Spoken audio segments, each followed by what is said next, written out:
intelligence. When we study scripture, our intelligence improves. So by karma,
towards the bad choices. So this way, when we become more purified. Now when we get, I'll talk a little bit more about how we become purified by bhakti. But when we are purified, it becomes easier to make good choices. So in that sense, so this, how bhakti affects our karma, this is the rational part. Yes, we all can experience this in our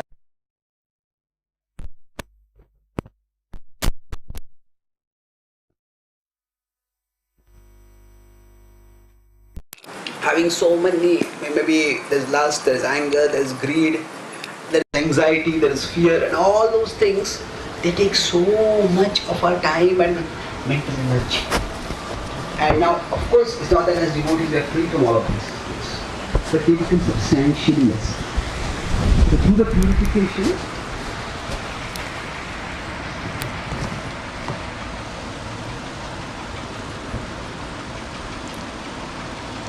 so through the intelligence we get the opportunity, we get clarity about making good choices. Through purification, we get the ability to make better choices. So intelligence provides clarity and purification provides ability. For what? For making good choices. Now after that,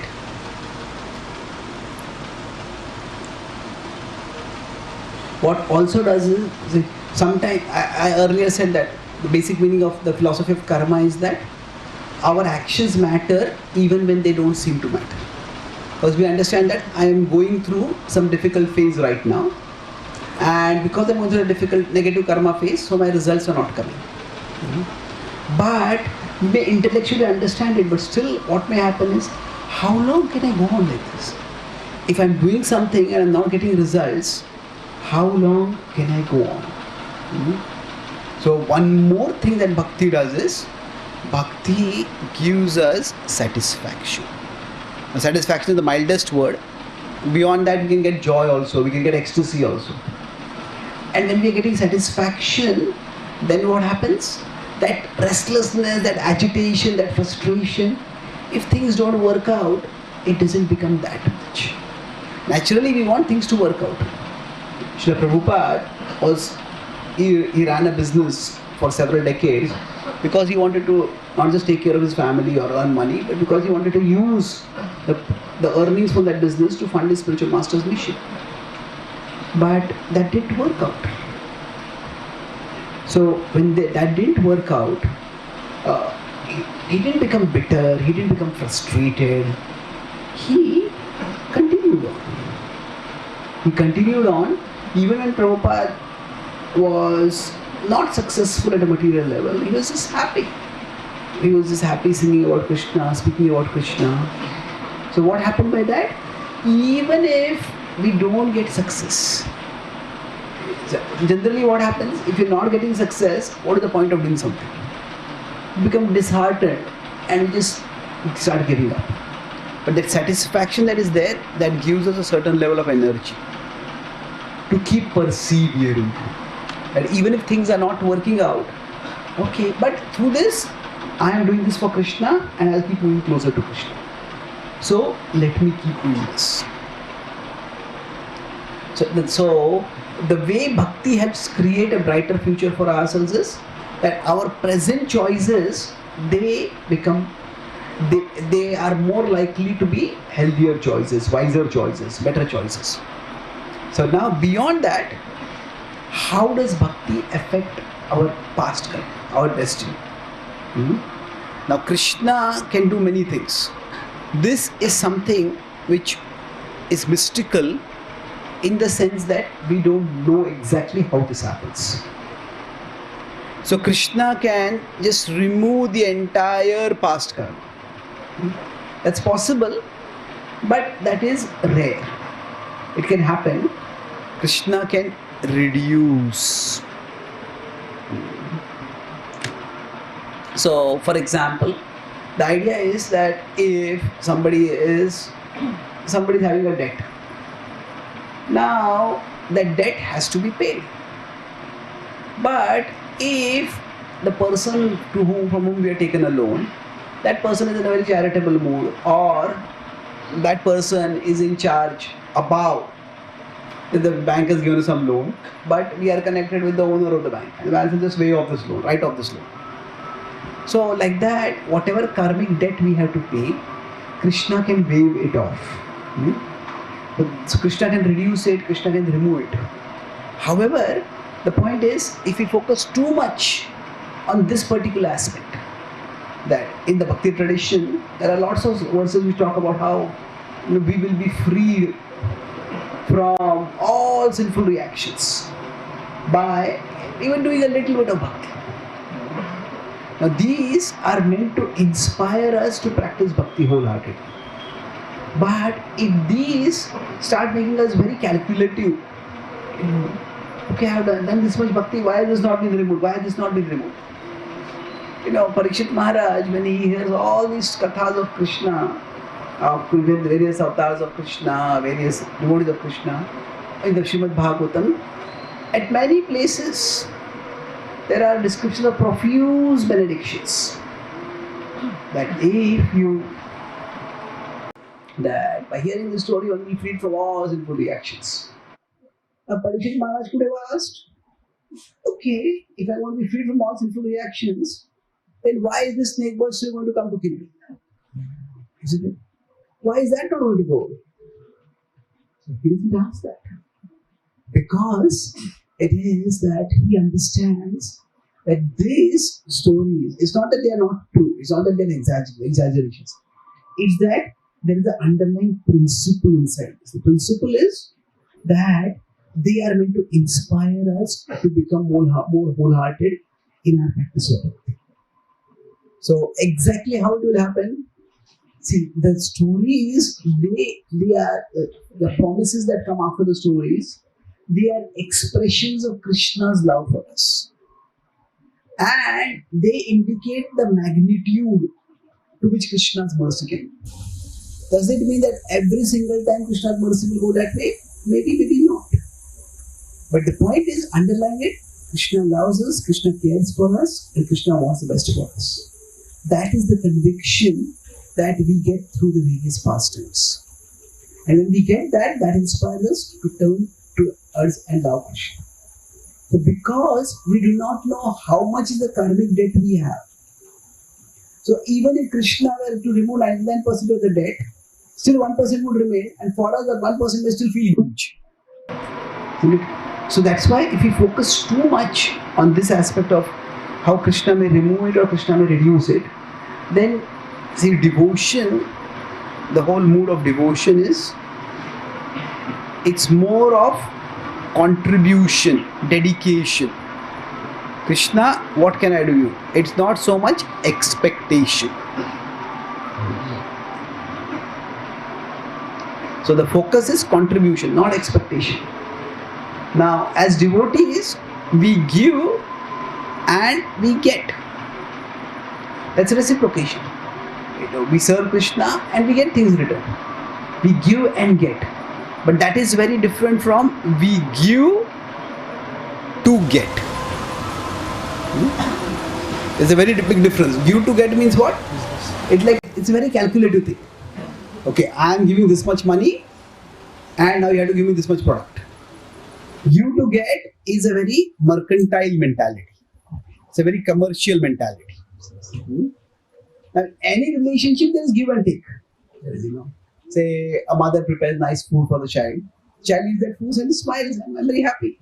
The mother is happy to see the child happy. So there is some give and take. The parents do something for the children obey the children do something for the parents. So give and take is there, but the give and get is there. But there's a difference between give and give to get. I hope the difference is clear. That the difference between give to get is very mercantile. This is the path of karma kanda. Give and get is the path of bhakti. But in bhakti, the focus is that let me give and I will give out of love. I will do service. I will do some austerities. I will do some sadhana. And Krishna will give me. And what Krishna gives, I will receive. But I don't give to get. So give to get is very mercantile. It becomes very calculative. I have given this much, I have to get this much. But give and get, it is not mercantile, it is personal. It is devotional. It is out of love. I care for you, and that's why I do this for you. And Krishna will also reciprocate his own way. So Krishna will reduce karma, Krishna will remove karma. We also discuss that Krishna can reorder the karma. We discussed this idea of reordering before that. Instead of 4 problems coming to us at the same time, they may come over a period of time and we'll be better positioned to deal with them. So how Krishna deals with the destiny part, while that is important, we as devotees don't focus on that. We focus on, yes, Krishna, you will handle the destiny. Please guide me as to how best I can serve you. Please help me to become a better devotee, a better servant. Let me do more and more. Let my choices become better and better. And then that will eventually take us to a brighter life. Right? Ultimately, the brightest life with Krishna. So I'll make 2 more points with respect to this bhakti. So I talked about how bhakti improves our intelligence. So, how bhakti improves our intelligence? We study and we get more clarity. Now, purification, how does this happen? Let's try to understand this a little bit more. That when purification happens, say, we could put it this way that if inside us, this is the soul. No, this is not the soul. Exactly. This is the self. Self means the body, mind, soul, all combined with the self. Now, inside us, there are conditionings that pull us downwards. So, there could be conditionings that are pulling us downward. And we may also have some conditionings that take us upward. So, for example, we may have some positive habits also. So there are some things inside us which want us to make good choices. There are some things inside us which wants us to make bad choices. The positive and negative conditions. Now, of course, as is depicted them visually over here as equal. For most of us, they will not always be equal. The downward conditions may be much stronger sometimes. Some of the upward conditions may be much stronger. So overall, there are both these conditions. So now, by Krishna's mercy, what starts happening is, by the practice of bhakti, the downward conditions that are there, they start becoming weaker and weaker. And the anartha nivritti happens. That means the anarthas start having lesser and lesser power. The upward that are there, they start becoming stronger and stronger. So for us, anger might still be there in a devotee's heart. But anger may not go away completely.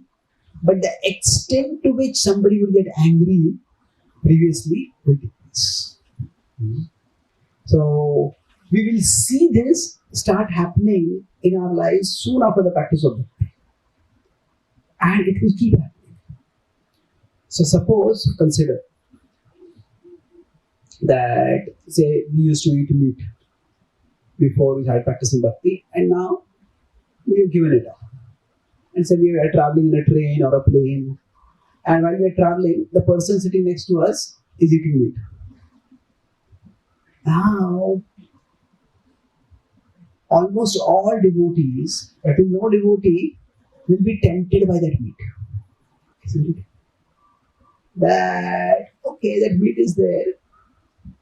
There is no attraction to it. Maybe in the past we were very attracted to it, we were attached to it, and we couldn't resist it in the past. But now, there's no attraction.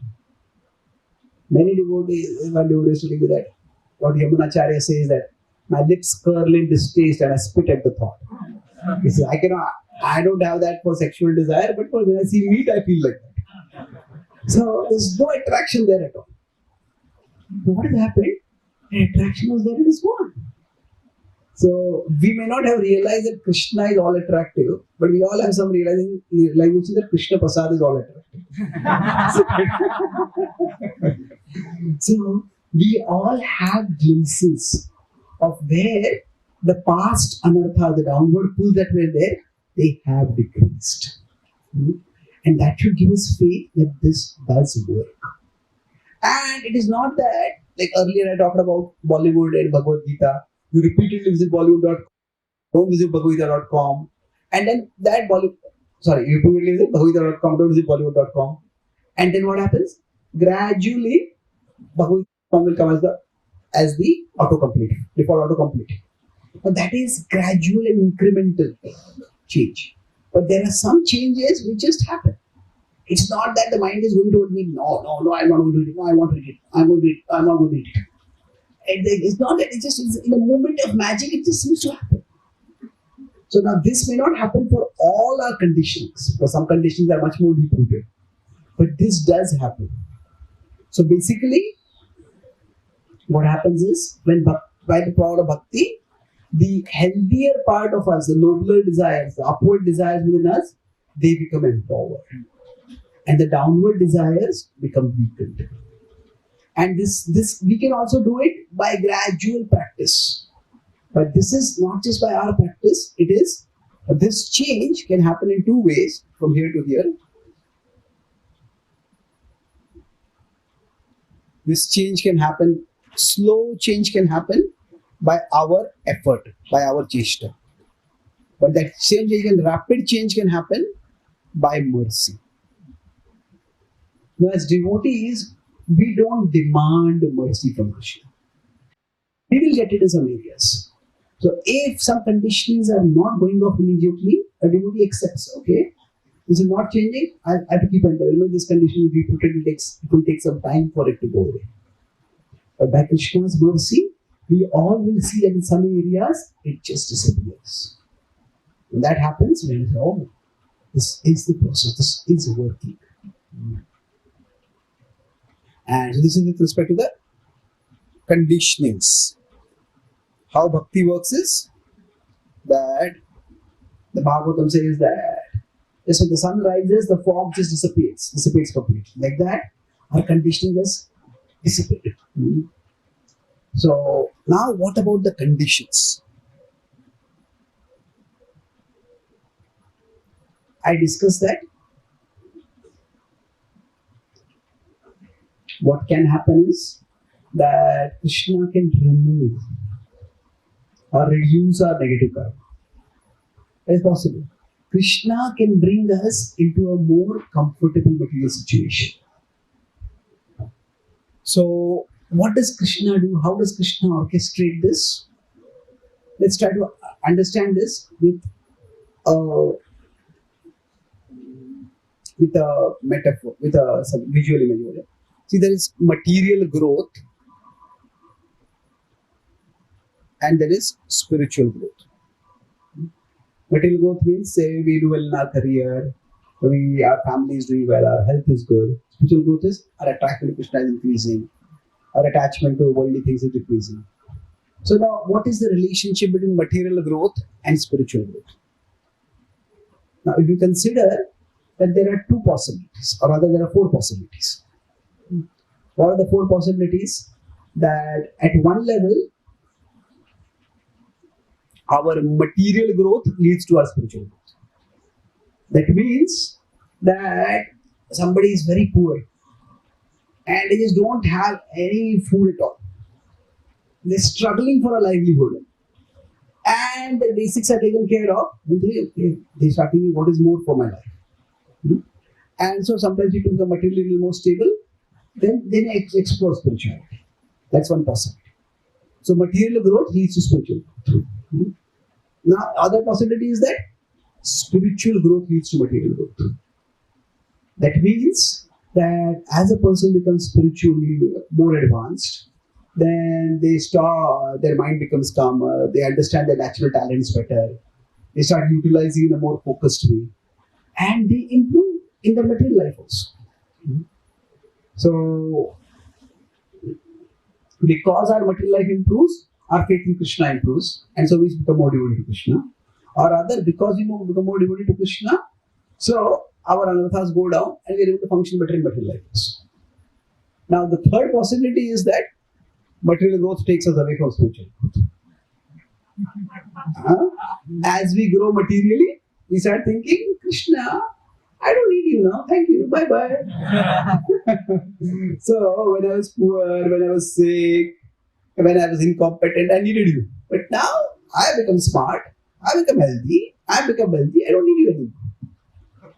So, material growth can take us away from spiritual growth. Now, it's also possible that spiritual growth can take us away from material growth. That somebody may go spiritually and then the material life may fall apart. So now all four possibilities are there. So if you consider among these four possibilities, the scriptures talk about all of these.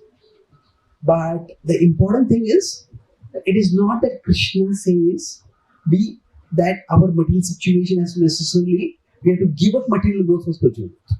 So let's consider this, that from material growth to spiritual growth, this is what Krishna talks about, 7.16 to 19. That people who are Apo, Jignasu, Artha, people who are distressed, they come to remove their distress, but then they come to remove their distress and gradually they may become devoted. They come for material purposes, then they become more connected with Krishna. Now, material growth taking one away from spiritual growth. This Krishna talks about in 2.44. Bhogeshware pasaptana ya aparita chetasam. You will get so infatuated by material things and you feel there is no need for spirituality. Now, spiritual growth leading to material growth, Krishna talks about in 11.33. Tasmat tamuttishta yasho labhasva yitva shatrun punshvarajyam samruddham mayaivaite nihata purvameva nimitta matram bhavasavisachi. Krishna says, you become my devotee, you work for me, you do my will, and I will destroy all the enemies in your path, and you will enjoy a flourishing kingdom. So, this is also what Krishna talks about in the Bhagavad Gita. Now, what about spiritual growth? Taking one away from material growth? Now, that is also possible, where Krishna, for example, says in the 10th canto and the 11th canto, he talks about, when Yudhishthira asks that, why did we have to go through so much suffering? So he says, Yasyaham anugrinami harishi tadhanam shanayam. For those whom I gave a special mercy, I take everything away from them. When they have nothing, then they have only me. That they have me, and having me is the ultimate wealth. So this can be Krishna's special mercy. So if somebody will say, Krishna, I want to be special, but I don't want the special mercy. Now this is fine. Now when we say, it is not that Krishna wants us as devotees to be materially suffering. That's not what Krishna wants. What Krishna doesn't want is that our material growth should not take us away from Him. Now, Krishna wants there to be order in this world. And who is going to bring order in this world? Those who are devoted to Him. So Krishna would want devotees to be the wealthiest people in the world, the smartest people in the world, the most influential people in the world, so that they can take the world in a good direction. But if Krishna offers us the best of the world, will we become infatuated by that? And we become infatuated by that, and we will let that take us away from Krishna. That is what we do. That's what Krishna doesn't want. So now the principle of karma is there, and generally what Krishna does is that Krishna takes charge of a devotee's life. Now, takes charge does not mean necessarily automatically the whole karma is going to disappear. Generally, God works through nature. Generally, God works through nature. What does that mean, God works through nature? That Krishna will work through the events of the world, but through those events, he will draw us towards us. So, this Krishna special mercy you're talking about. So, God's role in the world.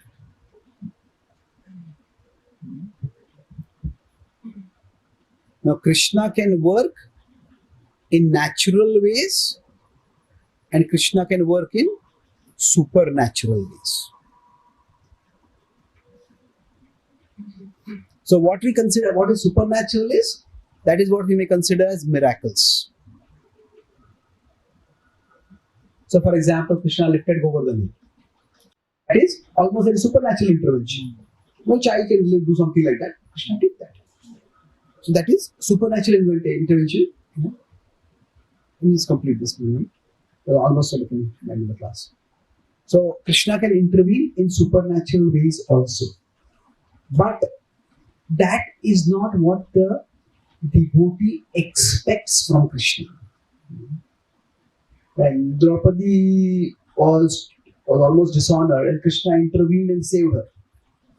So the Pandavas did not say, okay, Krishna saved her, Krishna will keep saving her in the future also. So we don't have to do anything.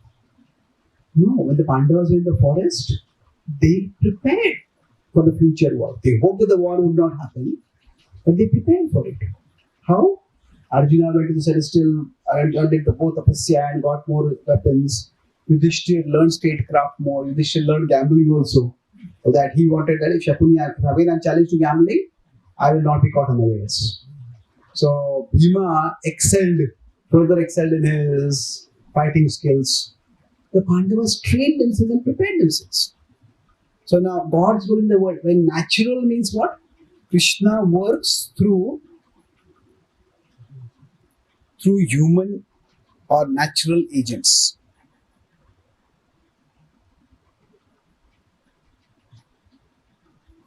That means Krishna wants us to take responsibility to do things.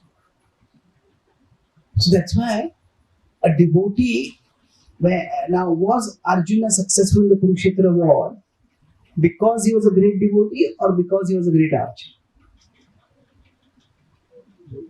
Both are there. Now we could say Krishna could have made Arjuna successful even if he was not a great archer. And that is true. But that would require Krishna to do more work. And that is not the mood of a devotee. A devotee's mood is not that God has to work for me, it is I will work for God. So a devotee, so we understand the principle of karma. Karma is basically the way the world works. We understand the principle of destiny. So that is why our mood is that we don't expect Krishna to intervene. Say, Krishna, you are not here to serve me, I am here to serve you. So I understand how the world works and I will work through the world for your sake. And if you want, you can intervene and you can make things smoother for me, you can give miraculous results for me, and I am grateful for that. But a devotee does not demand that. I'll take two examples to illustrate this point and I'll end this. We'll have summary of that. So, see, Krishna can intervene in the material events also. But a devotee Krishna understand that this Krishna who is giving me intelligence and I am supposed to use that intelligence. So for example, if some devotee has diabetes and somebody gives them a big, nice, thick Tirupati laddu and they're about to take it and somebody says, Prabhu, we have diabetes. Says, you don't have faith in Krishna. You are seeing this as sugar, cause of diabetes. I am seeing this as Krishna's mercy. So I will take this. Now, and Krishna's mercy can come in so many, also be other prasad. Why do you want it that prasad?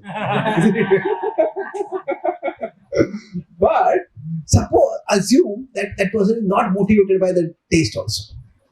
They really think it is Krishna prasad. But the point is that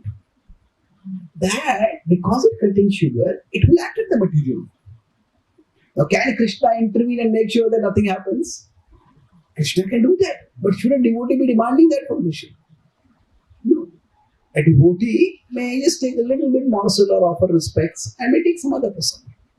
The idea is, a devotee does not demand that Krishna interfere or Krishna suspend the normal ways of the world's functioning just for his sake.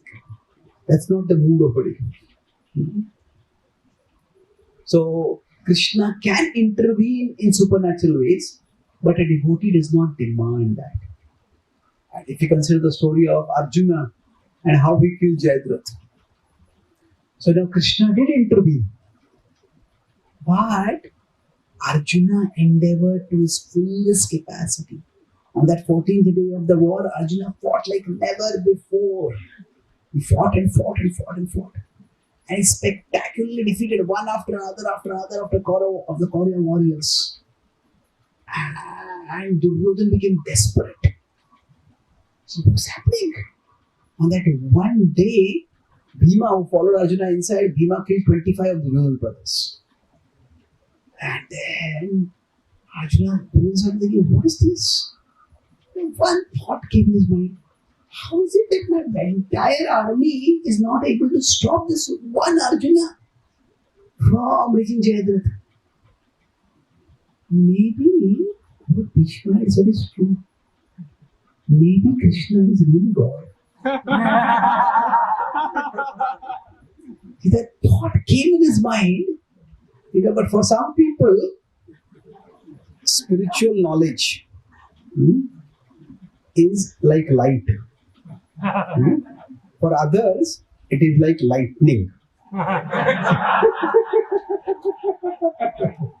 So, lightning means it stays for some time and it goes off. So the thought came, maybe Krishna is God. And if Krishna is God, who can fight against God? Who can win against God?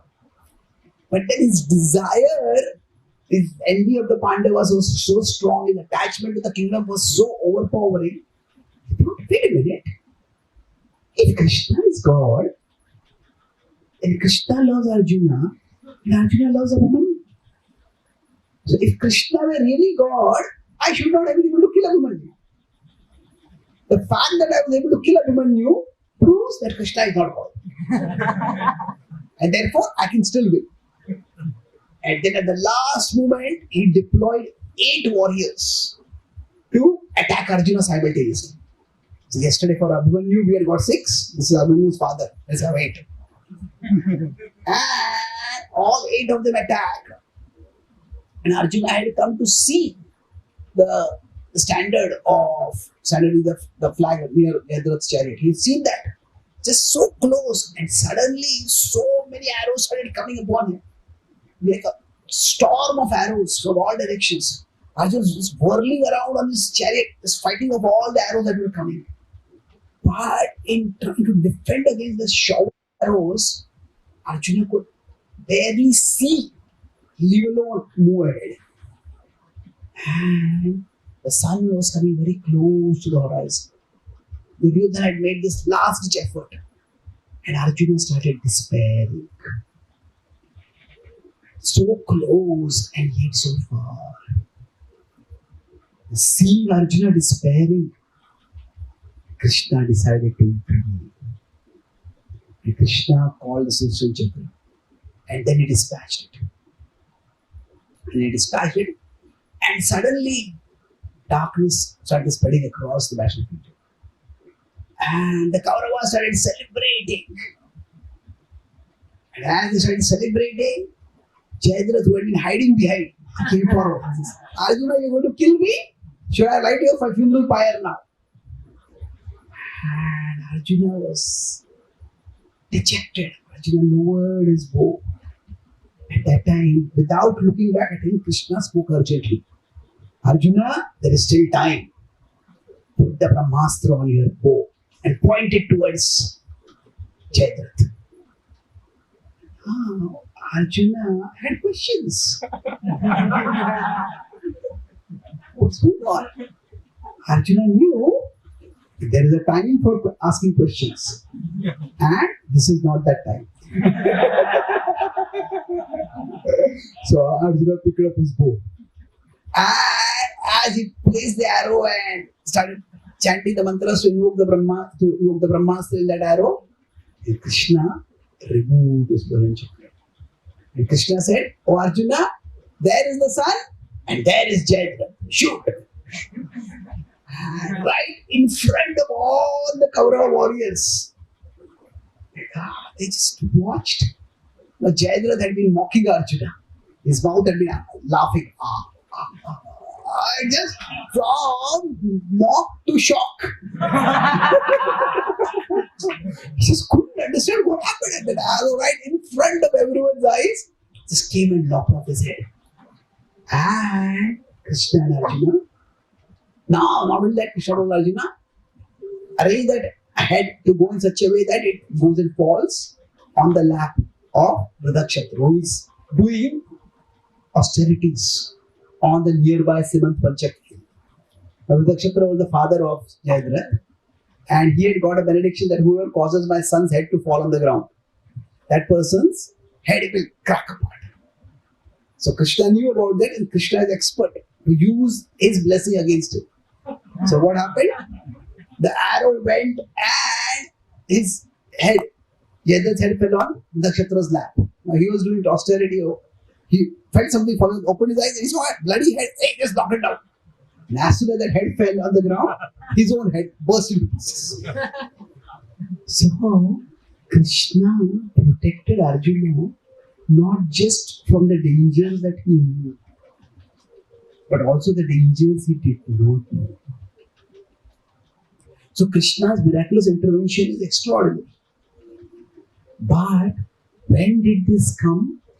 Arjuna did not expect Krishna, you will do everything. So generally, when we do all that we can, Krishna does what we can't. A supernatural intervention can be there, but when we do all we can,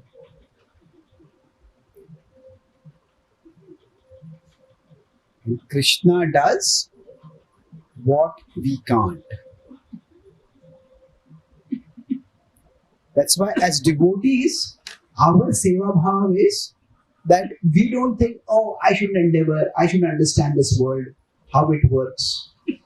Just as in any area if we are going to work, we don't expect that Krishna should intervene. Say, if I have to give an exam, it's not that Krishna will answer the paper for me. I have to study. So a devotee doesn't make unreasonable demands or expectations from Krishna. That Krishna, whatever happens in my life, I will keep serving you. I will do my best to serve you. And if Krishna gives the world to the devotee, a devotee uses the world in Krishna's service.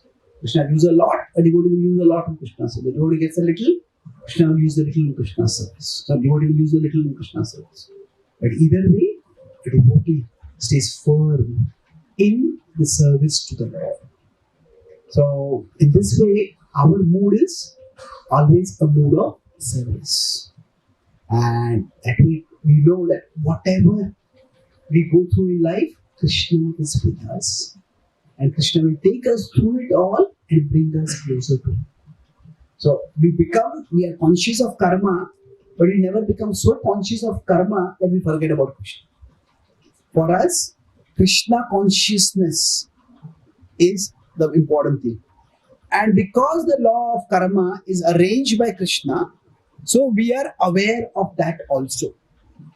It's not that for us karma consciousness is a part of Krishna consciousness.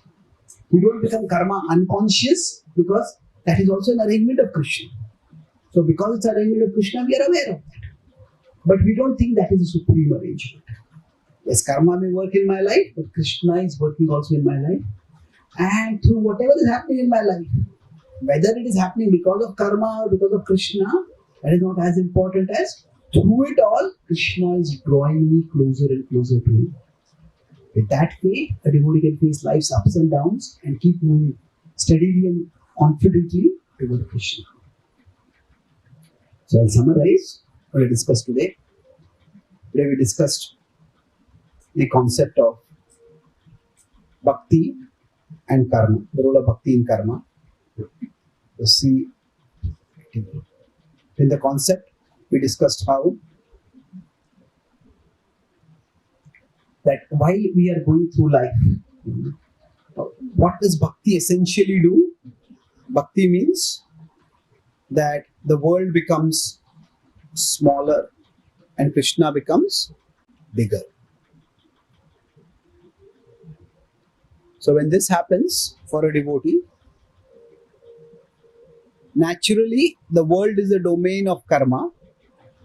So the world's ups and downs, which were earlier very big, they naturally become small. So for devotee, that way the karma ups and downs themselves become smaller.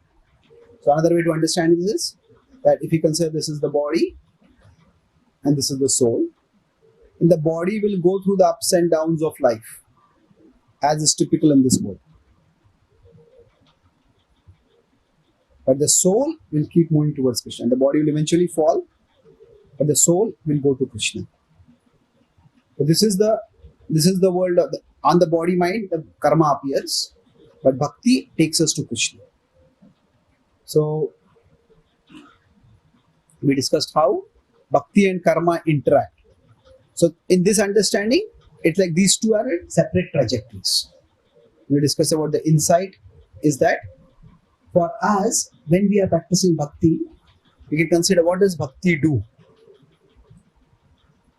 Bhakti is to our present karma and our past karma. Let's put it this way.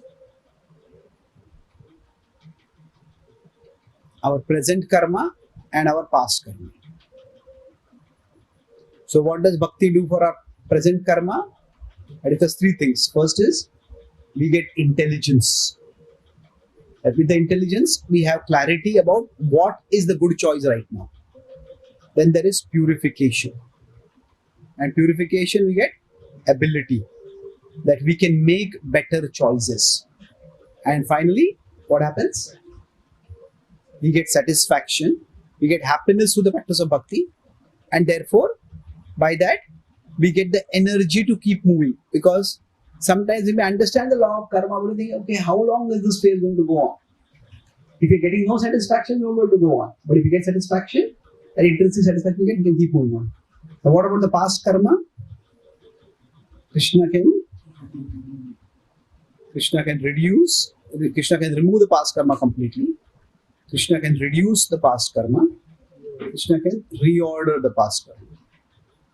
Now the whole mood of bhakti, devotion means our focus is on our contribution, not on our expectation. That's why a devotee does not bother so much about the domain of how Krishna will remove my past karma. A devotee focuses on Krishna, how can I best serve you in this situation?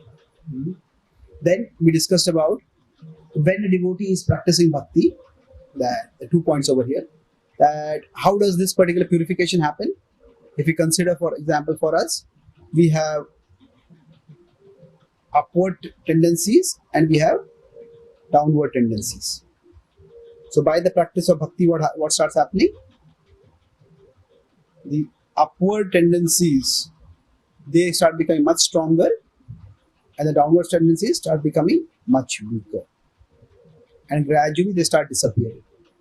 So now this can happen in both ways. This can happen by our effort. It happens by our effort, that is slow. It can also happen by mercy of Krishna, and that is the fast way. So it can happen the fast way. I give the example, you might just lose the taste for meat completely. Some other taste, it may take some time for us to go, but this will happen for everyone. This is how Bhakti gives us purification. Then for us, the takeaway I discussed was that as devotees, for us, we may naturally be concerned about material growth and spiritual growth. We want to grow in both areas of life. So we discussed the correlation between the two of them.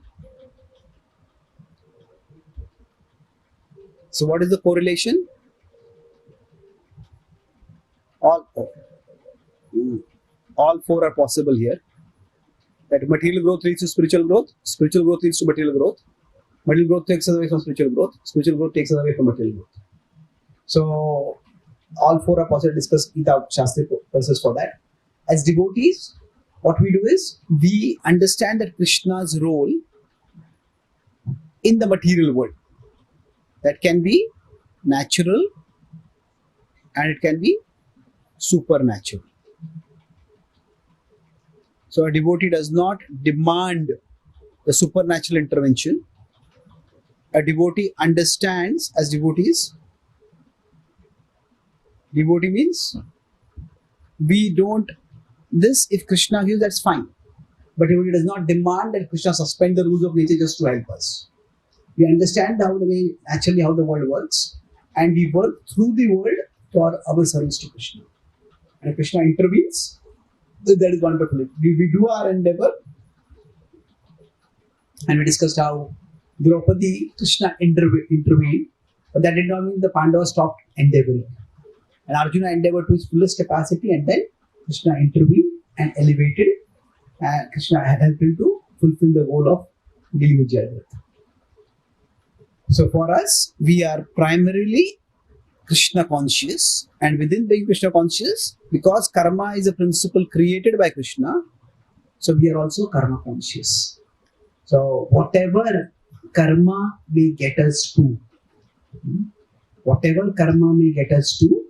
Krishna will get us through. Whatever karma may get us to, Krishna will get us through. Thank you very much. Hare Krishna. Are there any quick questions or comments? Where the mic? So in that, you told, in the takeaway, you told spiritual growth can remove the material growth, and material growth can remove the spiritual growth. You told 4 puzzles. So I wanted to say that there might be some other possibility that spiritual growth removes the material growth, and because of that removal of material growth, spiritual growth will also be vanished. Spiritual growth removes material growth. And because of removal of material growth, spiritual growth will also vanish. For example, if our parents get to know that we are doing Bhakti and also, then if we do a lot of preaching and our CGPA comes down, then they will inquire about what we are doing. They will let know that it will be. Okay. See, life is, in terms of permutation and combination, there are many possible. It's possible that initially material growth takes us towards spiritual growth, but afterward material growth takes us away from spiritual growth. So many things can happen. The point is that as devotees, we understand that it is not that because I am growing spiritually, Krishna will take care of my material life. Or it is that my material life is growing, that means that automatically Krishna is already pleased with me. Both. So what we do is we understand that my material life is also my way to serve Krishna. So it's not that I expect Krishna to miraculously intervene and take care of it. It is that I take care of it in the mood of service to Krishna. So we learn to achieve a balance, but the balance is more in a mood of service attitude. Krishna, I want to come close to you, and I want to do something for you in this world also. So that way, that disruption will not happen. What I was talking more is that sometimes by factors beyond our control, it may be that we come closer to Krishna, but we go away from worldly progress. That can happen for some people, but that's not the norm of how everybody functions. That's not what necessarily has to happen. Okay. If one person is spiritually too much advanced, like if one is a pure devotee, then his material things must be very in high class, right? We should not get any material things because he's a pure devotee. He's not expecting anything from Krishna, but Krishna should give it. Do not accept it. Yes and no. What I mean is that the way Krishna reciprocates with his pure devotees, that is a whole, there's an inner dynamic, we don't know what is going on here. Sometimes Krishna is subject to pure devotee to great difficulty in this world, just so that the world can have example of how even in great difficulty a devotee continues serving Krishna. Now Krishna can have the opposite example also. Krishna can put a devotee in great prosperity or great comfort, great material, peaceful and safe situation, so that people say that, okay, by practicing bhakti, other things are taken care of. So exactly how things will work out in the material world, as devotees, we have to have the vision to take the positive conclusion. Anukulya se sankalpa. So Prabhupada says that if a devotee is in a materially comfortable situation, a devotee is grateful, saying that, Krishna, you've been so kind to provide me all these facilities so that I can live peacefully and I can serve you better. And if a devotee is in a materially difficult situation, a devotee says that, Krishna, I deserve far worse. You have minimized the suffering so that I'm only getting some small suffering. Please let me become more wholehearted in my devotion to you. Okay? Yes.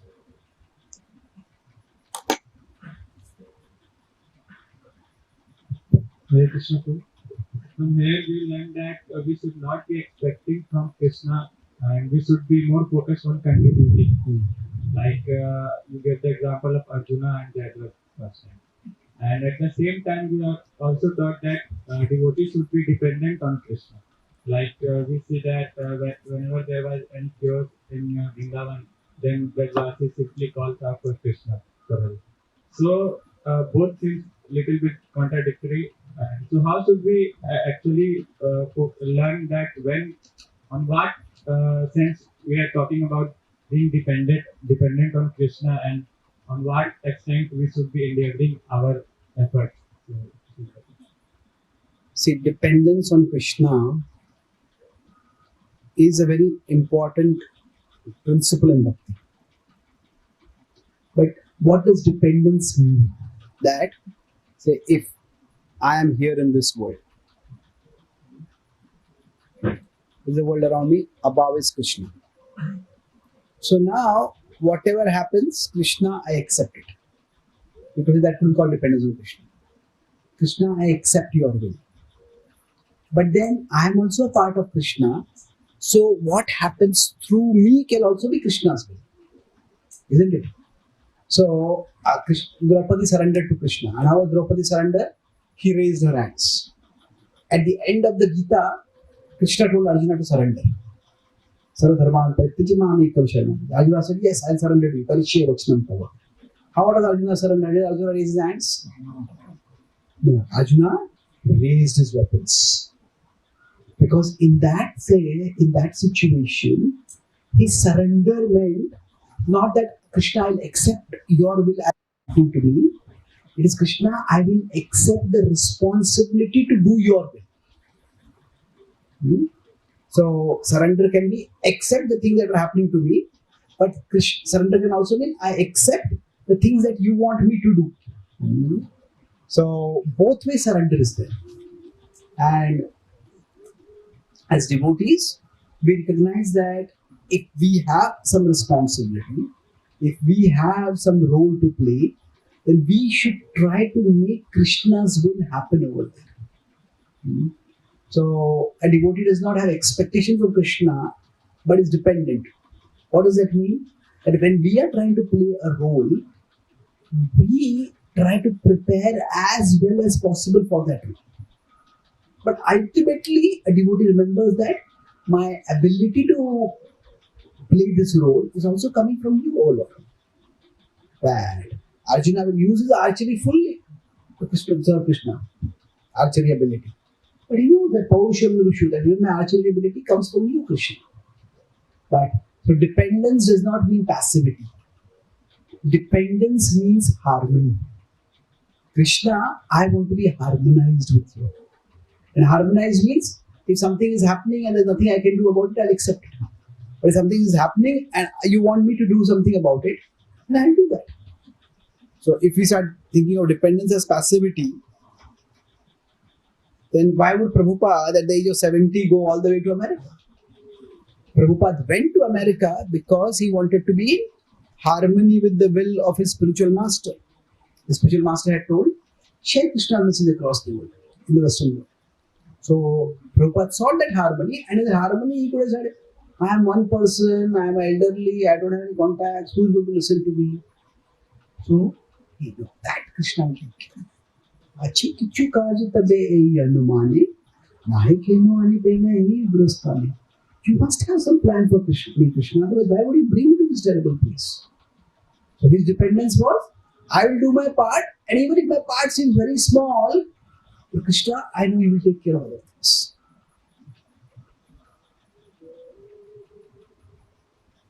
So I mentioned that we can choose which anartha to fight now and which anartha to fight later.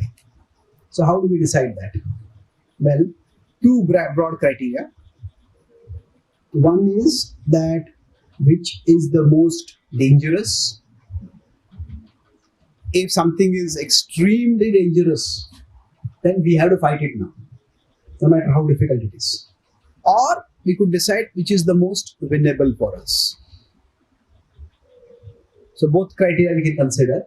That means, like for us, generally when we have to fight against anarthas, there are two basic forces that we require for fighting against temptation. One is, if you consider war against temptation, anarthas. First thing we need is, we should feel the need that I have to fight against this. It's no big deal, chalta hai, little bit kya problem. So if we have that attitude that it's not a big deal. If we don't feel the need, we will fight against it.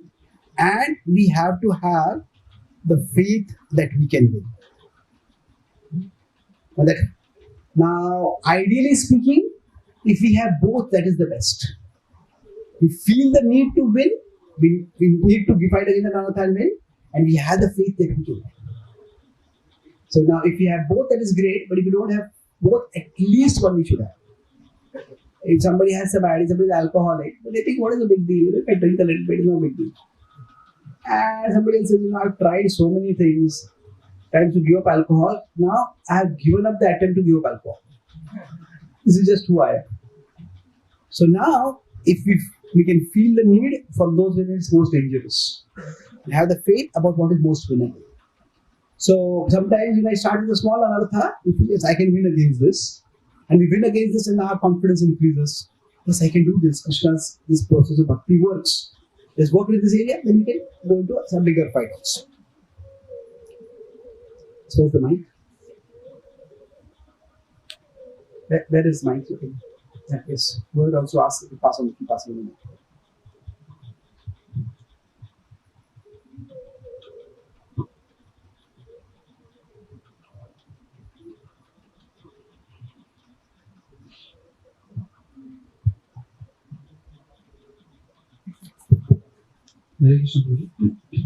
Related to this. So we may establish bonds and boundaries to fight against temptations, but then over a period of time, it takes a lot of time and effort, and we will start crossing the boundaries after time. Our determination or even our awareness of bonds and boundaries may weaken with time. So how should we in such conditions? Well, again, we have to go back to this. Do we feel the need and do we have the faith? So when we set a bond or a boundary, we should be able to see some result coming from that. Now we may say, okay, this is going to be a lifelong fight and I'd overcame this anartha, but now it's coming back again and again. Yeah, it will be true, but again, the degree to which we succumb will decrease. We will slowly rise, and even if we are not winning the war, the scales are tilting. We are becoming better situated. So the urge to stick to the bonds and the boundaries will come when we are seeing victory. With respect to some anarthas, victory may never come in a digital format. That means that anartha completely disappears. That sometimes happens, but much more common. This is rare. Victory is in analog terms. Analog terms means what? That, okay, in the past I used to get angry, now also I get angry. But when I get angry, I want to snap out of it faster. I become aware and I come out of it faster. Now, even when I get angry, I don't go that far. So, the way we sustain the battle, although it's a lifelong battle, is by seeing that this fighting is leading to some success. We cannot have unrealistic expectations with respect to at least someone else's. Like with respect to last Krishna saying, it's going to be a lifelong battle. Shapnoti haive sodu, prak sharir mokshana. As long as we have the body, to some extent, it's just biological. So, if we say association is what helps us, then, but isn't it a narrow, like an escape route? Because we will find ourselves slacking off in those tiny gaps, and it breaks down to again when I and my mind are alone. How do I deal with this? Well, when we talk about bonds and boundaries, eventually for us, yes, association is important. But association, why is it important? Not just because it protects us from doing wrong. The purpose of association is Sangat Sanjayate Kama. In association, desires develop. So through association, our own desire to serve Krishna should develop. And then, but even if we are not with devotees, we still have a desire to serve Krishna.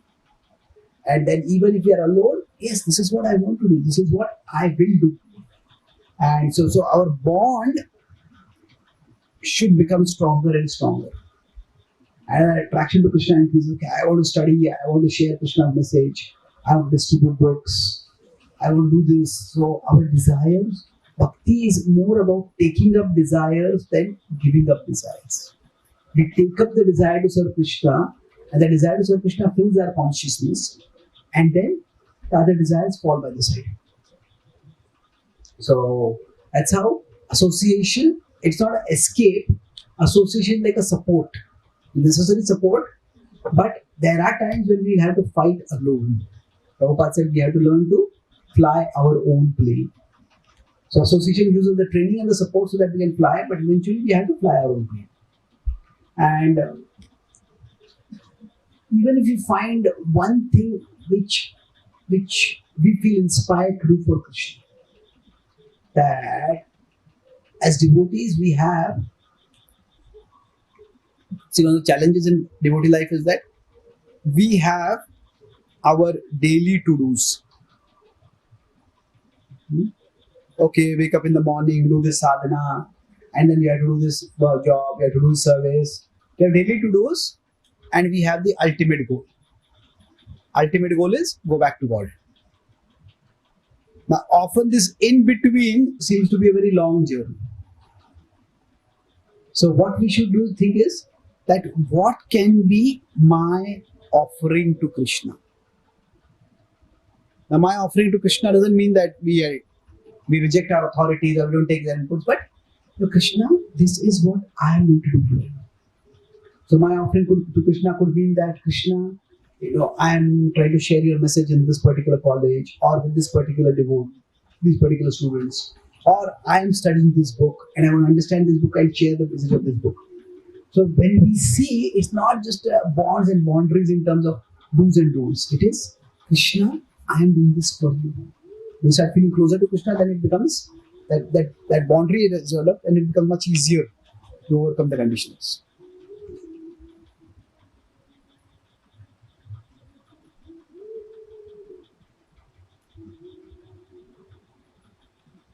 How do we maintain the same fire of purpose burning consistently daily?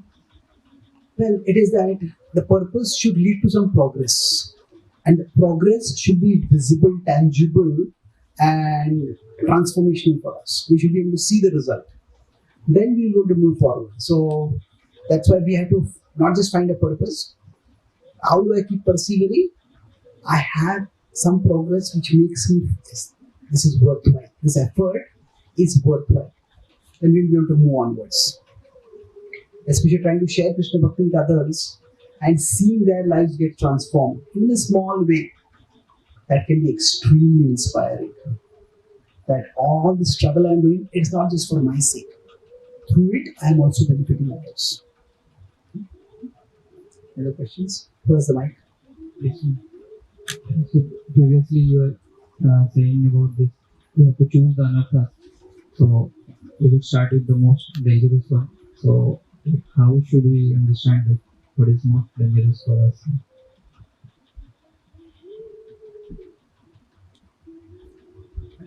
How do you understand what is most dangerous? Well, there are objective criteria. Say,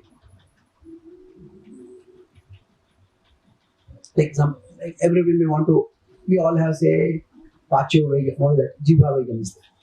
We all may want to overeat. And we all have to deal with that at different degrees. But suppose if somebody is diabetic and their overeating is overeating a lot of sweets. Overeating other things will be problematic, but overeating sweets could be lethal, could be fatal for them. So at a physical level is dangerous. So like that, we could say that in any anartha, we all may get angry. Now, by anger, we might yell at someone. But if suppose somebody gets angry and starts hitting someone else, then we might, if somebody was physically aggressive, then we thrown out of devotee association, we thrown out of civilized society itself, for that matter. Then that is an emergency. So basically, what is dangerous is that when this anartha takes control of me, and as we will have moments of weakness and the anartha will take control of us. But when it takes control of me, how bad does it become? How far does it take? We can say if I let it go, it will take me to the darkest hell. That is true, but presently, how far does it take me? So some anarthas take us to some degree, some anarthas take us very far. So in that sense, we have to understand which anartha is how critical. So I think we look at the consequences. How much is it going to disrupt my life, my devotional life, my social life, my professional life, my health, and then based on that we understand how dangerous it is.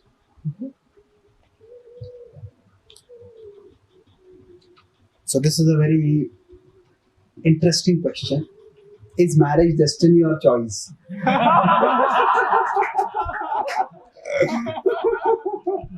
Or is it both? Please explain the context of devotees and non-devotees. Okay. Now, when you say is marriage destiny or choice, are you saying just the act of marrying, or whom you marry, or both? I don't know what the question is, but I'll try to answer it. See, now in some traditions, if somebody is going to become a brahmachari, they look at astrology and they see if somebody has that tendency, at least that inclination for renunciation. That can be indicated to some degree. But then it's not that anybody can foolproof predict the future. So somebody may have that graha for renunciation, but still they may end up getting entangled. Somebody may not seem to have that graha, but they may still become spiritually advanced. They be renounced. So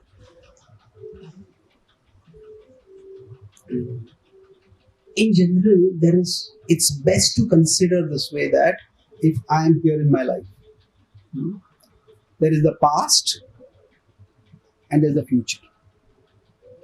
So it's best to consider that the past is the domain of destiny and the future is the domain of free will. We often do the opposite. What is we think the past is the domain of free will. Only if I had done like this, only if he had done like that, only if that had happened, things would have been much better. No, if something has happened, accept that it is destiny and come to peace with it. And the future is that, is there the destiny in the future? Of course. But future, we see free will also for us. It's a domain of free will. So as devotees, we try to, rather than thinking whether marriage is destined or not, we focus on I want to serve Krishna, and I try to see what is anukul for my service to Krishna and what is praktikul to my service. and based on our own particular swabhava, our particular conditionings, those things we decide that and we move forward accordingly. So I would say that don't worry too much about whether something is destined or not. Focus on whether it is favorable for our bhakti or not favorable to our bhakti. Now beyond that, is it that whom somebody would marry that is also destined?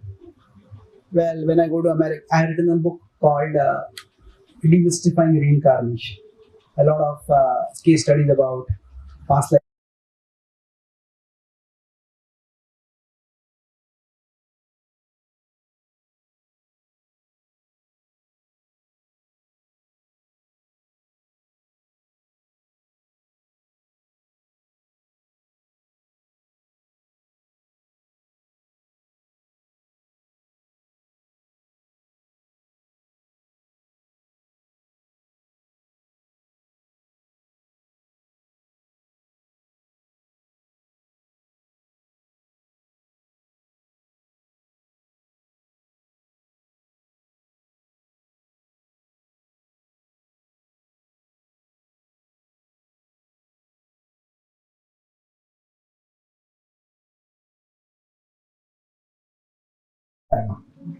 So it's a very superficial understanding.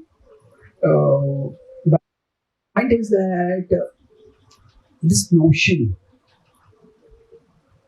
that like there is some person who is fixed for everyone by God.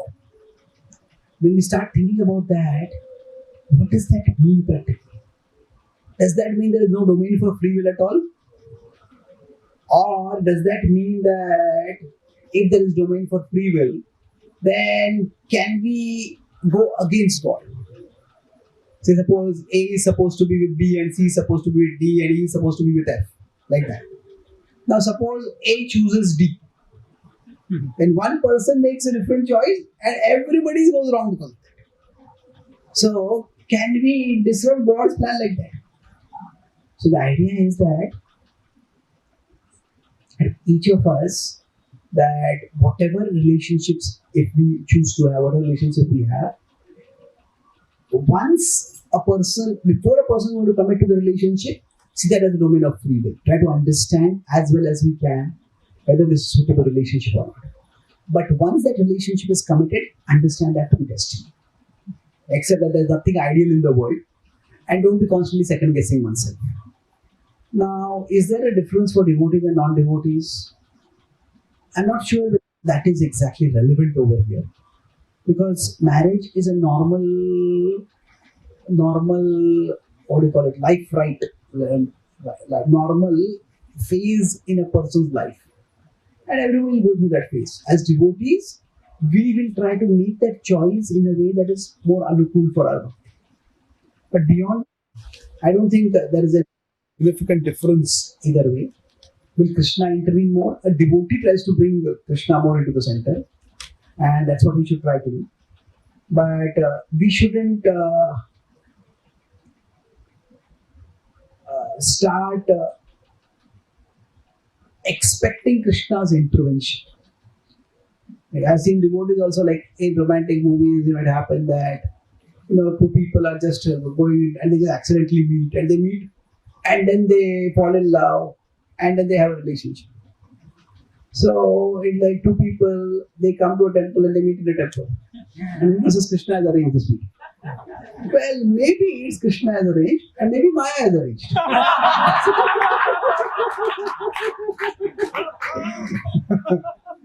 So the point is that focus on what is favorable.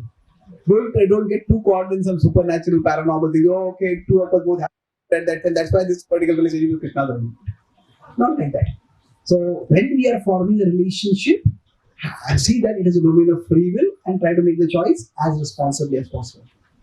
But once the relationship is formed, then don't constantly keep second guessing. Maybe I made a mistake. Maybe it was not. No, that this is destiny, and accept it and make the best out of it.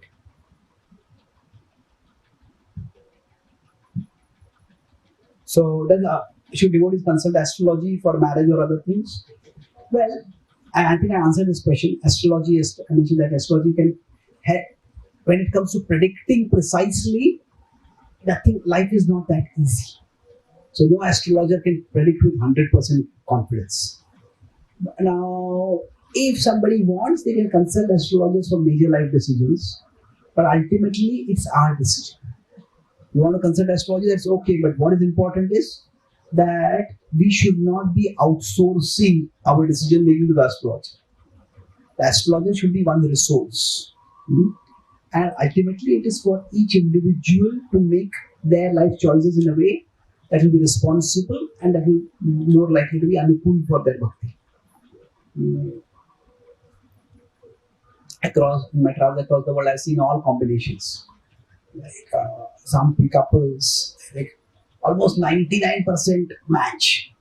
Like they said, they consulted the daughter's father, the mother's father was telling me that he consulted 3 astrologers and all 3 said that we have never seen our entire life's career, we have never seen a boy and a girl with this much match. And he tried, and in 6 months they were divorced. And now this is not to ridicule astrology in any way, but I'm saying that, and I've seen the other also. This is, if these 2 get married, one of them is going to die within 1 year. And both of them have been married for 30 years now. And now, of course, this doesn't mean I'm trivializing it completely. There are people who have considered astrologers and who have found it helpful also. But don't over-rely on it. It is one resource, and if that resource can help us to make better decisions, that's fair enough. But don't make that as don't sole source or don't outsource your decision to that. Yes, please. Where is the mic? Actually, we see that there are so many sinful reactions going on in the world. So, is there something called mass reaction? Like we hear that in terms of war and epidemics, and we see also that devotees who are serious, they also get affected by such things. So, what is the scenario of this? It's very difficult when some suffering happens to analyze a precise cause for the suffering.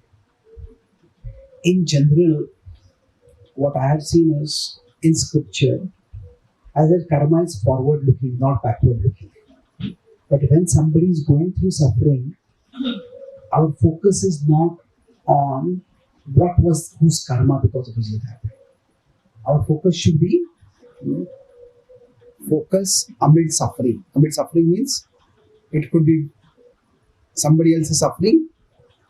Our focus should not be what was their karma. Our focus generally should be what is our dharma. What should I be doing in this situation? How can I best function in this situation? So, when Draupadi is dishonored, nobody says you must have your own karma. But what is my dharma in this situation?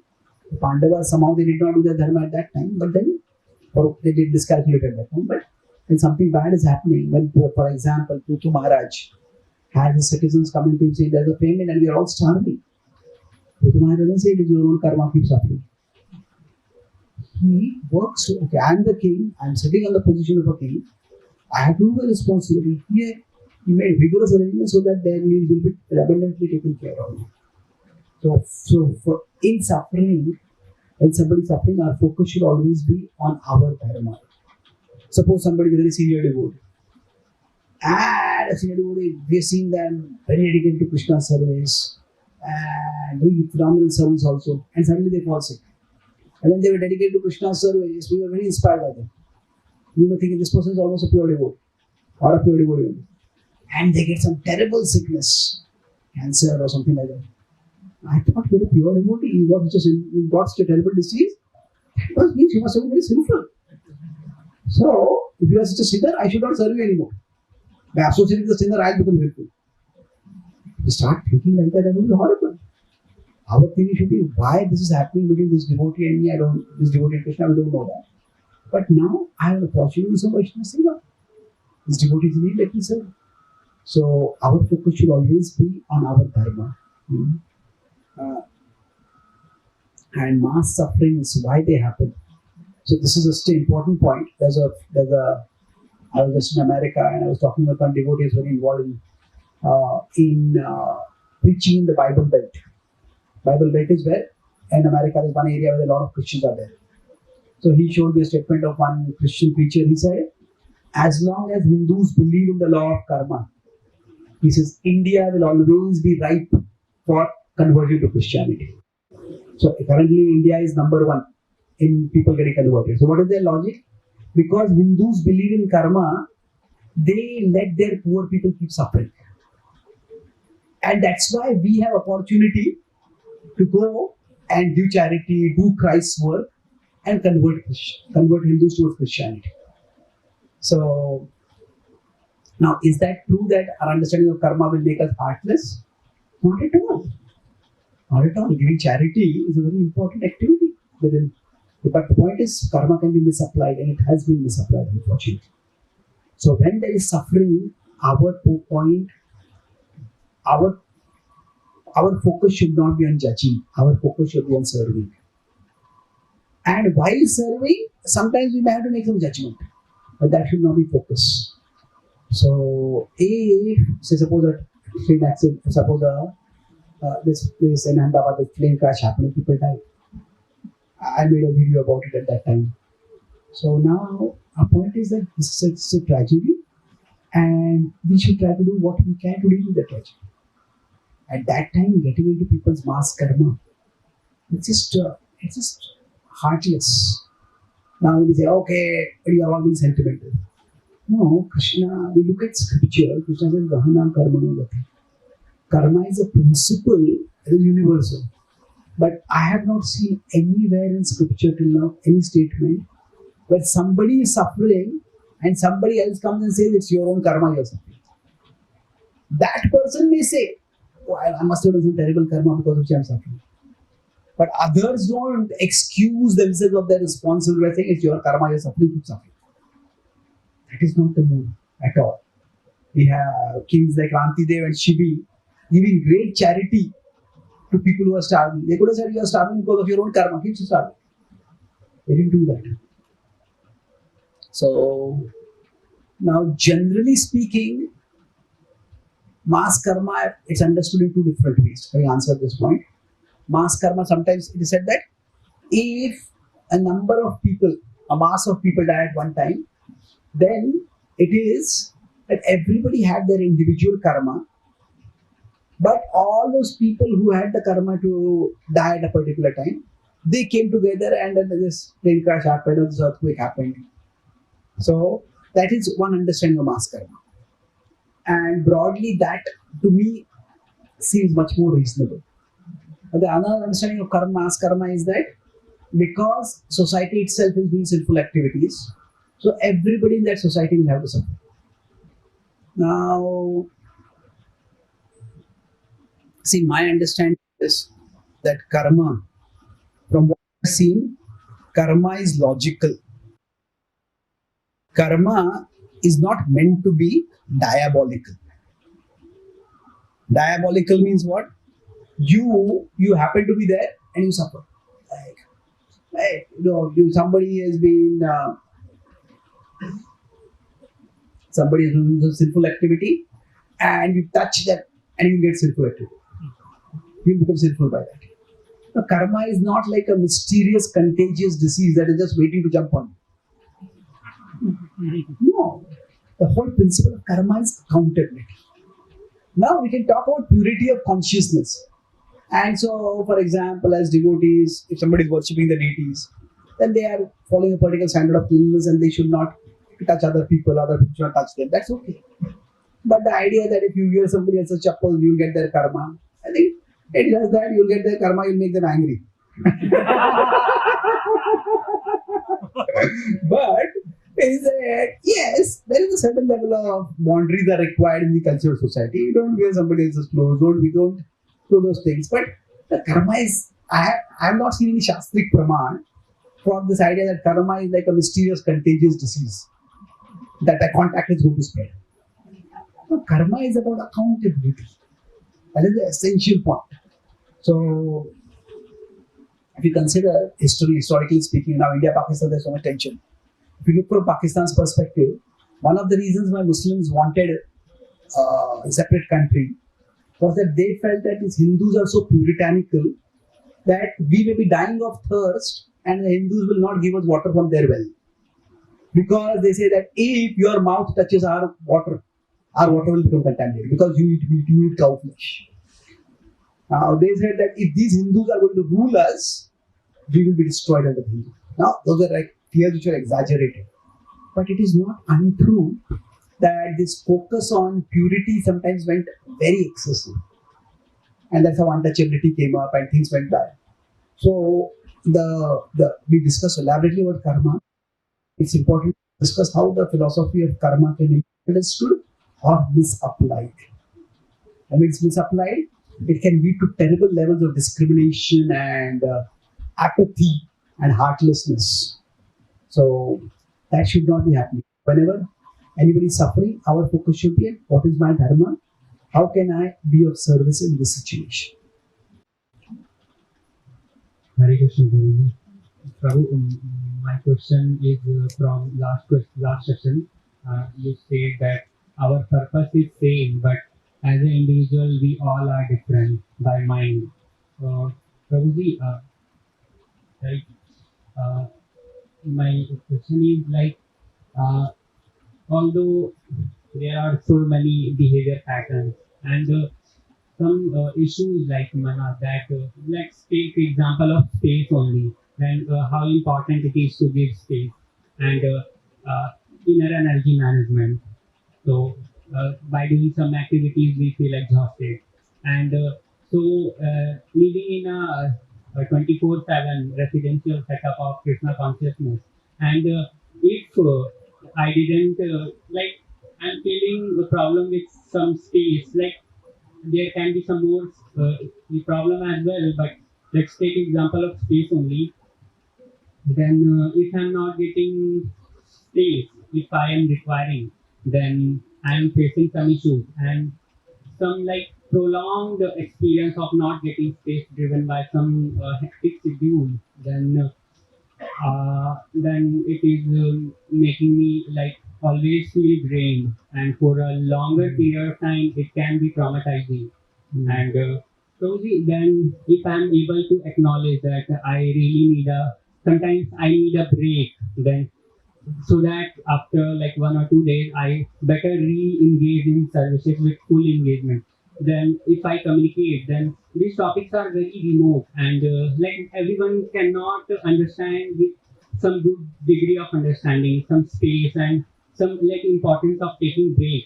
And if I faced a problem for last few months. Yeah, I got the question overall. So see that there is always this tension between the individual need and whatever collective we are a part of. The collective has certain standards, collective certain expectations, certain parameters, and the individual has certain needs. So how do we reconcile the two? See, it depends on each individual. That broadly there are two things in life. There is facility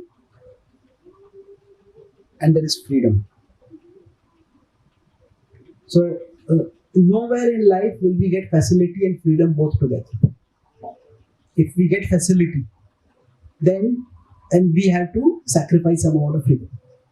If we want freedom, we have to sacrifice some amount of facility. So for example, if I come here and I say, I want to talk about Baldev Vidyabhushi's Vedanta Sutra. And they say, okay, that is not really a topic relevant for the students over here. If I say, I want to talk on that topic, then I won't have the facility to speak over here. If I have the facility to speak over here, I don't have the freedom to completely choose my topic. Now I can negotiate. If they say this topic I also speak of, can discuss and adjust. So every larger collective will create some constraints for us. Now, each individual has to decide what is more important for me. Is the space is an example of a facility, of a particular level of autonomy, of certain level of freedom required. It's okay. I'm fine. That's fine. My point is that if we are living in a larger collective where that space is not available, mhm, then belonging to that larger collective is the facility that we have. But belonging to that larger collective and using the facility, it takes away a certain level of autonomy for us. So now, if we need autonomy, then we have to negotiate. Maybe I will not get this level of facility over here. So, in life, we will never get everything everything that is important for us. Somebody rises to a very big post in a company. Now, when they rise, they will have lots of expectations. They get lots of facilities, but then they may have very little freedom because all their time is occupied in that. So I think you can, in that situation, you can talk with senior devotees, express your need, and say if somebody has a service that requires them to be there, available constantly, and that person says, "I want to take a break." If somebody's kitchen in charge says, "I want to take a break for a week," are people going to fast for a week? Then is it really? So we may have to take services which allow us to take a break. Mm-hmm. So I think that is not impossible to do, but start with recognizing that this is not the specifics of the problem maybe for you, but it's a universal challenge that everybody faces. And an individual becomes a larger part of the collective. And then some amount of discussion, negotiation, and moderation of expectation is what will help us to deal with that situation. And probably experience of past few months, and there can be some impressions as well, and a prolonged 2 and 3 months of difficulty. Then how can I deal with that impression? Like I constantly, regularly face that issue. That's why in the devotee community we have multiple senior devotees. That there's guru and there is guru. There are many senior devotees. So sometimes we may need to talk with somebody else, and they may understand us better. We also need like-minded, not just like-minded devotees as equals. We also need like-minded guides. So sometimes the particular need we have, we talk with some senior devotees, they may not understand, but that doesn't mean nobody will understand. So yes, those particular issues may trouble us a bit more, and then we have to find out, okay, how do I deal with this? So as I mentioned, I was very analytical on this. So before I came to Bhakti, my teachers would get annoyed with me, ask too many questions.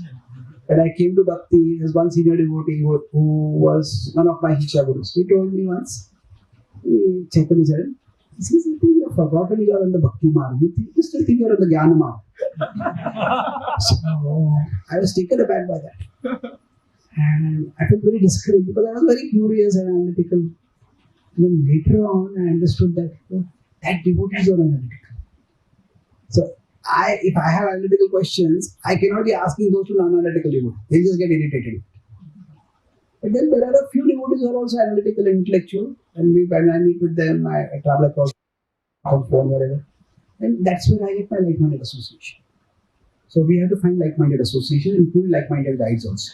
One last question. Can we talk separately? I think quickly. In our mind, that there are so many past impressions, and if we are able to acknowledge that impression, then how wash out it, like it makes trouble and feels difficult in proceeding in life as well. We are able to acknowledge past experience. See, acknowledging is one thing. Certainly, we all need to acknowledge that some areas we may have some vulnerabilities.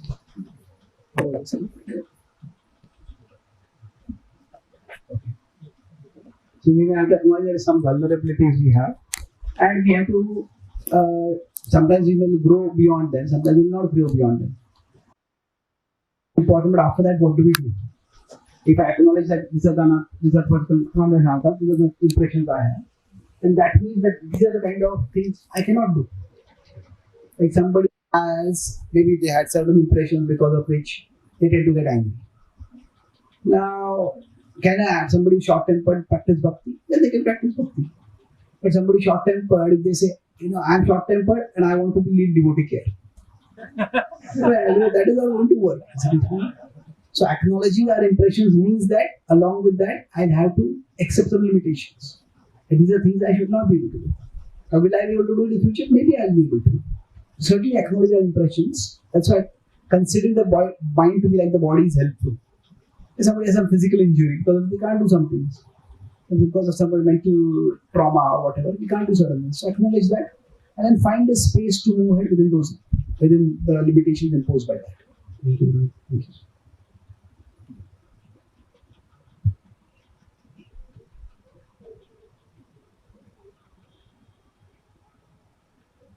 So I said that we can attribute to God, world or self, attributing all the mistakes to self many times leads to demotivation.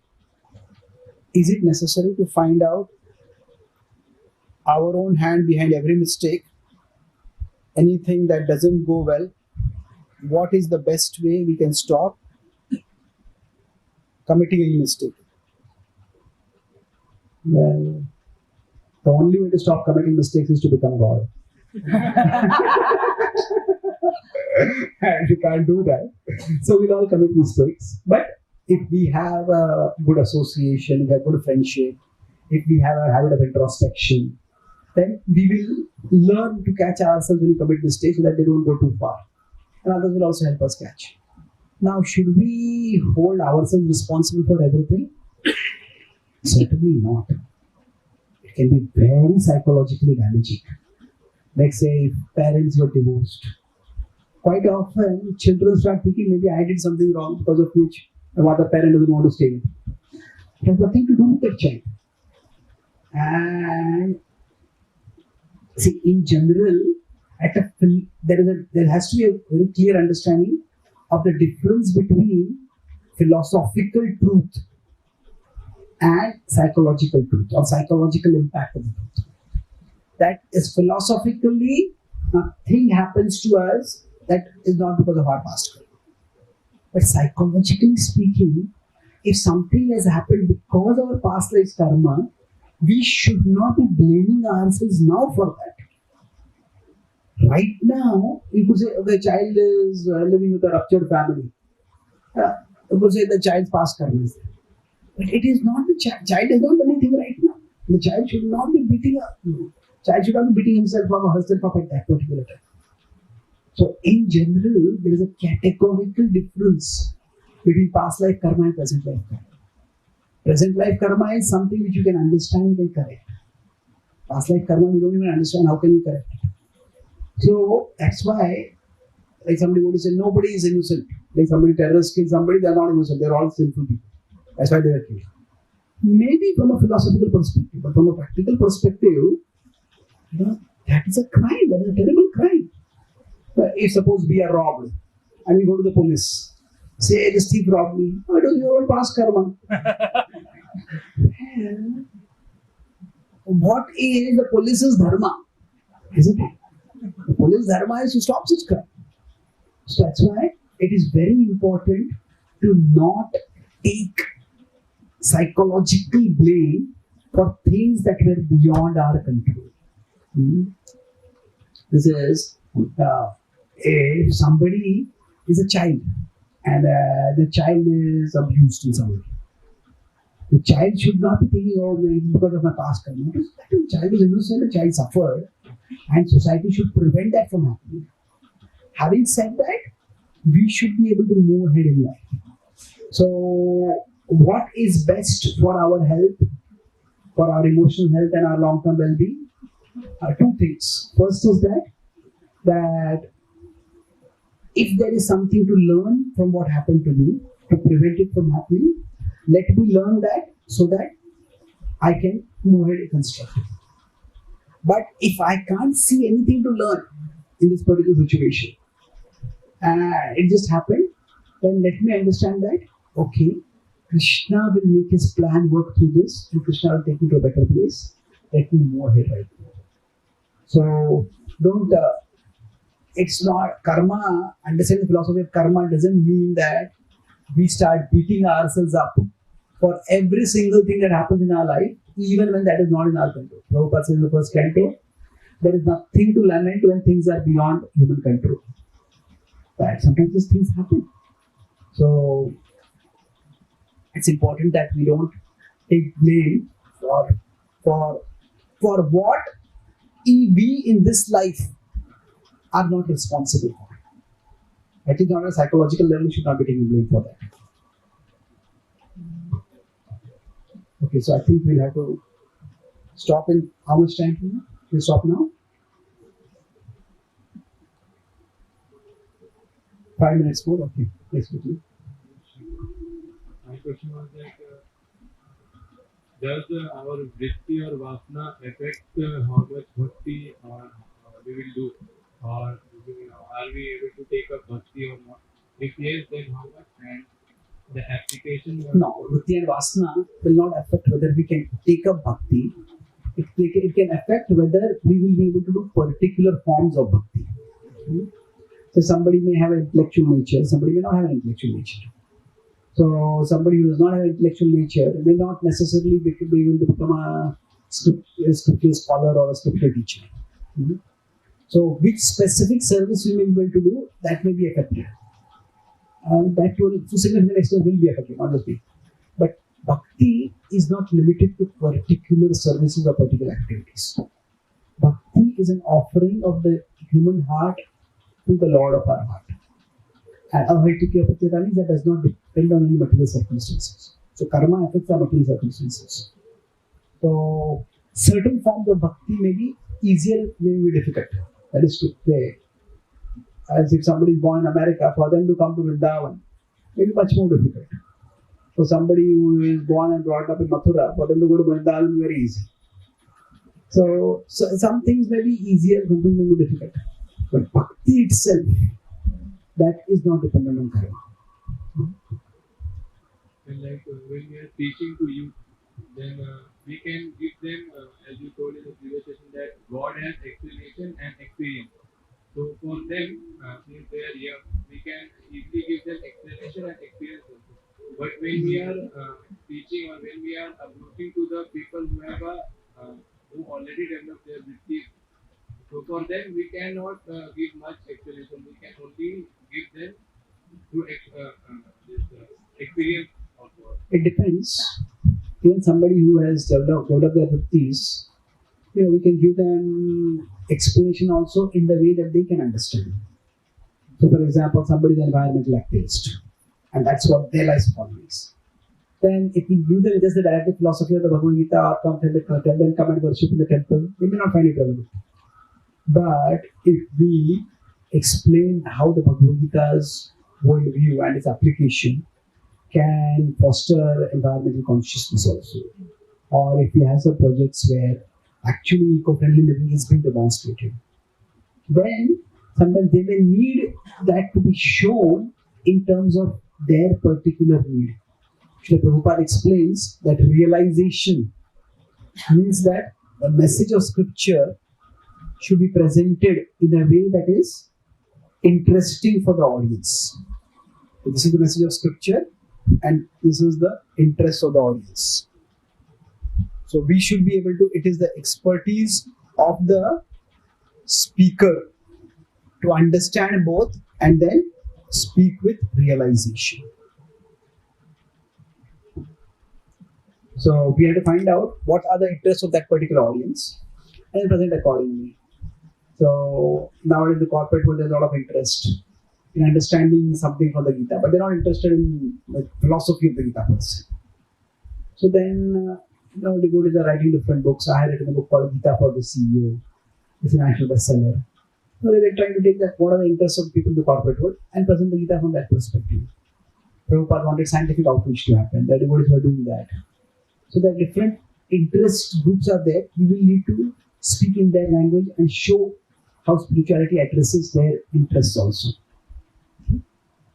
So I think we need to stop over here.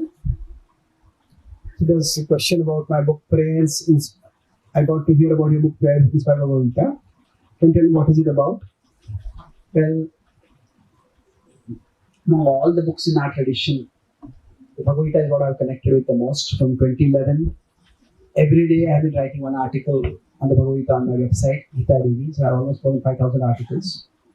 But from this year, I started feeling that, I was feeling this before also, that I've been doing a lot of analysis, but I'm not, Bhakti is also very prominent in the Gita.